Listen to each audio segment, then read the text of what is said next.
Almost every time when I do a video doing some jointing and planing of rough lumber, I get one question, which is a really good question. And the question that comes up is, when I'm jointing and planing, why don't I just use a jointer for all sides instead of using both the jointer and the planer? And when the question comes up, I do type out an answer to try to explain it. And I hope I'm clear in my explanation, but this is an answer to a question that I can really show easily in a video. So I've got all this black walnut here that I now need to start milling.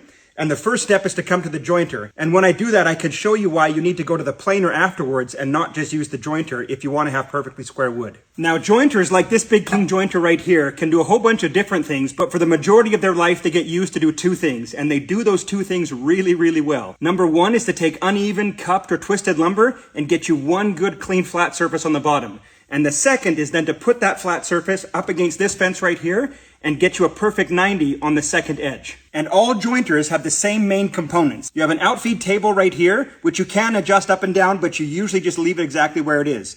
You have an infeed table right here, and that one you adjust up and down depending on how much material you're trying to take off. For mine, I loosen off this knob right here, and then I can use this handle to move the table up and down. And it runs coplanar to this one right here. So it's level, but it can move up and down, but in relation to this one back here. So as you move it down, the cutting head, which is right here, cuts off exactly the right amount, so then it perfectly comes and lines up with the outfeed table here.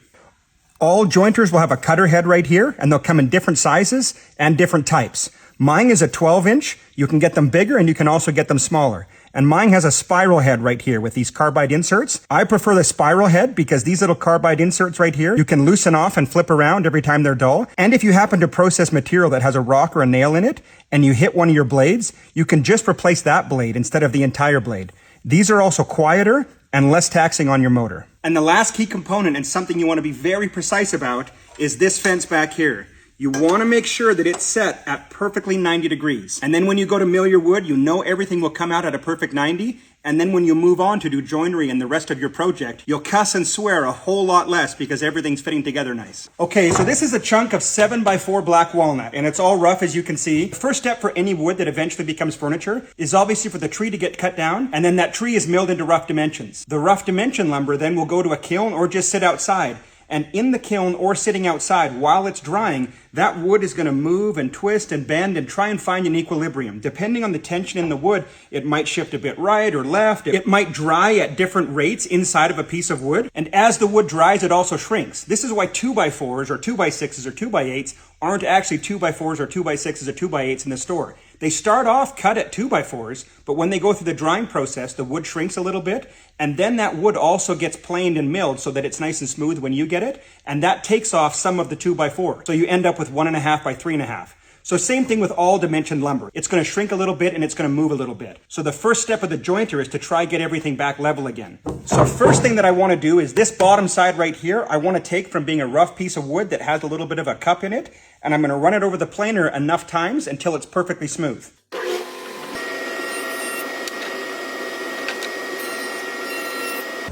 So now you can see on the first two passes here, it's finding the high spots. So there's a high spot right here, and then there's two high spots right here. And now it's starting to take that off in layers until we get all the way down. It looks like this right here is going to be our lowest spot. So I'm just going to keep on passing over until eventually the whole bottom of the board looks just like this.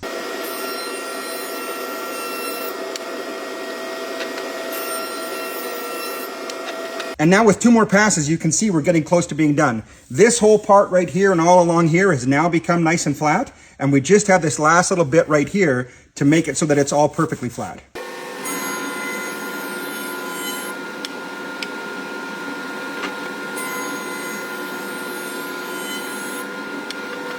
So now step one for this surface is all done. It's perfectly flat. Everything's good to go. But you'll notice here, if I put a square on, there's nothing square about the edge of this board right here.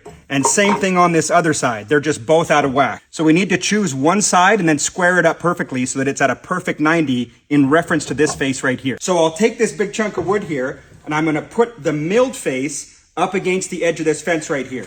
And then I'm going to hold it and I'm going to be watching that there's no gap that appears here. And I'm going to hold it against that fence and then pass it over. And then it's going to do the exact same thing on that side of the wood that it did here, but it's going to do it in relation to this fence and cut it off so it's 90 to this face. If I don't hold that board straight to this fence, then it doesn't work. It has to be held perfectly against that fence, and that's why it's so important that that fence is at 90. I want you to notice right down here right now, I can hold the board up against that fence, but if I just set the board on here and let gravity do its thing, it actually moves that board out because of the bottom of this board. So you're gonna put pressure against the side of it like this, so it's nice and tight against that fence as it goes over the blades.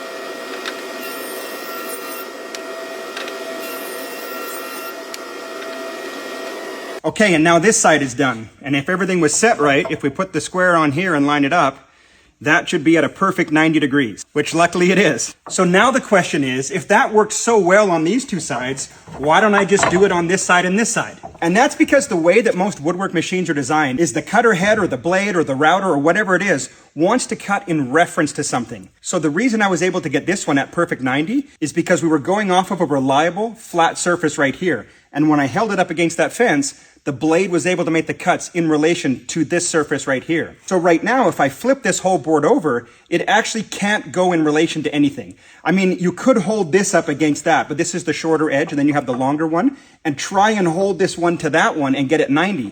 You might be able to get it 90, but the important thing is that this surface won't be perfect parallel to this surface. It might be 90 right here down there, but it might be shaped a bit like a trapezoid and not have an equal distance, which if you're going to do a table glue up and you want all your boards uniform, you need to be cutting in relation to this surface right here, not this one right here. So when we did our first passes, we weren't going in relation to anything. I was just passing it over and kind of letting the knife and the table and the way that it was structured find me a flat surface. And slowly as I went over it, there was actually a little bit of a wobble in the board. And as it was going over, it was taking off the high spots. And eventually enough high spots were touching both the infeed and the outfeed part of the table that it was able to make us that flat surface. So if I flip this board over now and I go ahead and do that, it's once again going to find its own flatness, but kind of on its own, not in relation to this. And if you look right here, you'll see that this board down here isn't actually flat across the bottom. Way over here, it hangs way down. So you're at about 3 13/16.